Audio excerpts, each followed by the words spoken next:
Hi there, welcome back to another 10-minute Tuesday.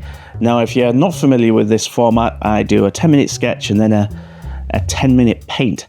And the whole point of these is just to be fast, not really worry too much about mistakes, just to have fun, really. So this week we're going to be drawing this earth-moving machine, this bulldozer. I often think these yellow sort of caterpillar colours always look really great, they really stand out. And the machines are a real riot of shapes. Generally polygons, they're not very organic. There is lots of sort of clunky shapes, sort of stuck onto clunky shapes, and they are great fun to sketch. You know, if these old machines could tell stories, I bet they'd have some great tales to tell. Anyway, enough waffle. Let's crack on. So you can see from the reference drawing, this is quite a complex subject to tackle in 10 minutes. So basically, I'm just going to go for this. I'm not going to plan it. I'm not going to talk about the planning of it. I'm just going to start the drawing. And I'm going to sketch this with my fountain pen, and it could go hugely wrong. It may go well. We don't know. But it's going to be a lot of fun. So get ready on the old timer. Right, so here goes. I'm going to start here and make my way forwards. There is so much detail on this. You really can't be expected to capture it all, you know, in one go. And I think the very best you could do is get a sort of essence for the machine. I love drawing anything like this because they're such an interesting selection of polygons. It's such a wonderful drawing exercise. There's quite a lot of perspective in this as well.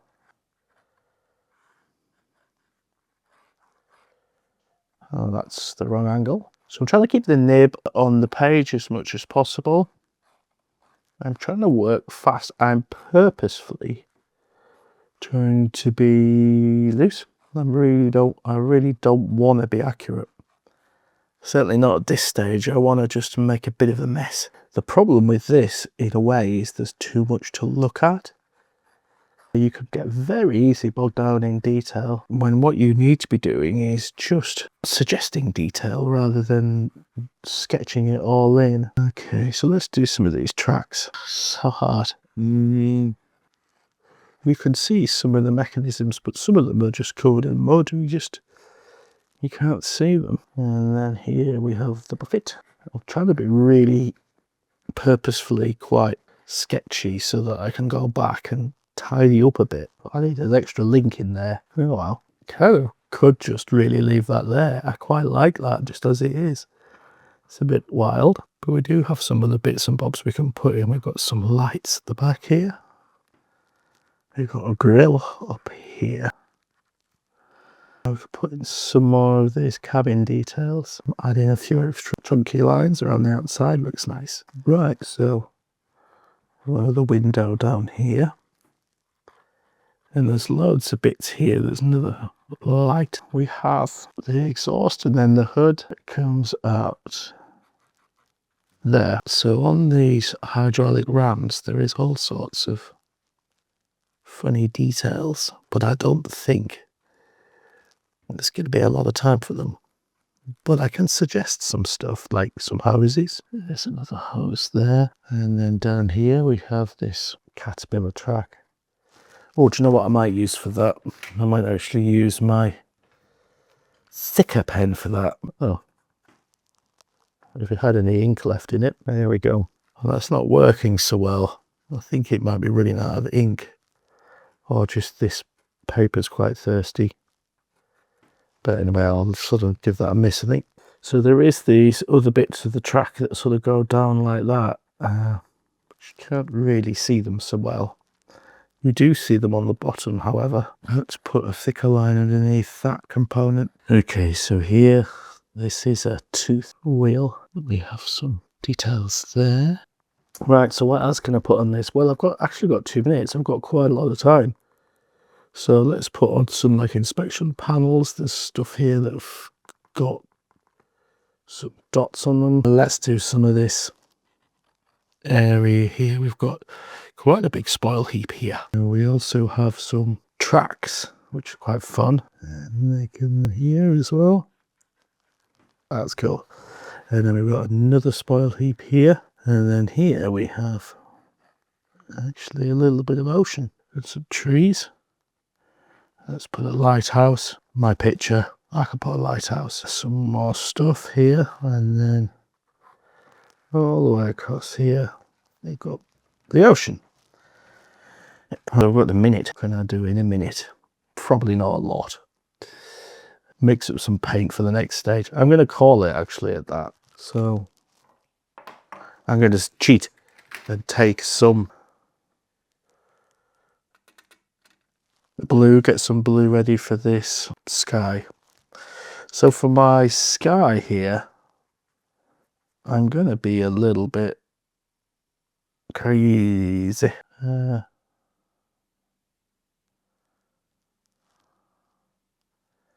And make it super, super poppy and daft. I like this blue idea of this blue with here. If I can dismiss that, and then we can start early my 10-minute painting session because I'm a cheat. So we're going to take that and bring that down a little bit into the sea as well. And then I'll dry it at that, and I'll go and do the machine. So let's pause it there, because we're pausing for the hairdryer now, I've decided. See, I made a classic mistake here, haven't I? I'm going to put my bloody brush into my coffee. Tea, actually tea, black tea.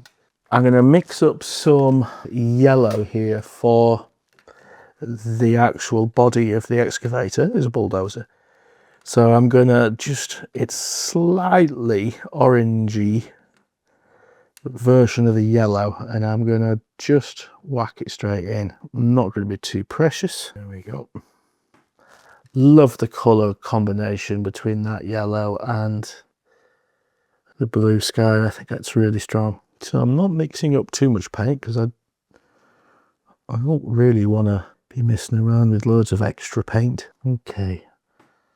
So there is, move my tea for God's sake. So I'll take the rest of that and add it on there, because what I want to do is start to create some interesting patches of sort of rust and patina, particularly on these working parts. So let's choose some. Well, that's too dark. It's probably too dark as well. Oh, just dry my brush and I'll just lift a little bit of that out. If I add a tiny bit to there, a bit of that brown and a little bit more of that. There we go. So there's no yellow on there at all. It's more just this sort of random beige colour, which let's sort of continue into these stripes. Quite fun. Not going to do the lighthouse. I might dry it at that and then start building up the layers. So let's pause there.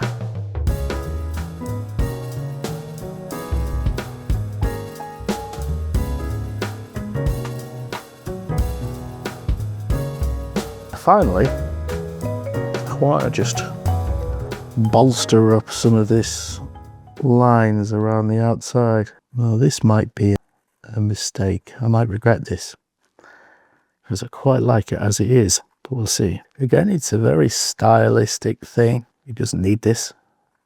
So a lot of people would disagree that you should do this, but nothing if not radical. I think it needs a pop of red or something. But anyway, I'm going to leave it there. That's it.